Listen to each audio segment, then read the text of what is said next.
Meaning of fingerboard. Fingerboard.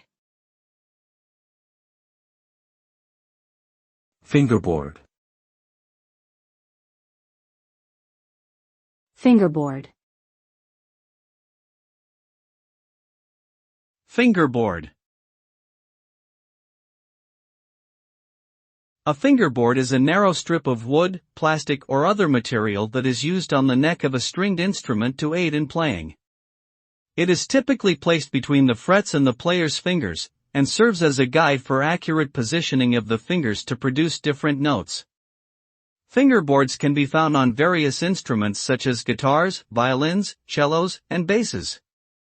They are an essential component of these instruments, allowing for greater precision and ease of playing.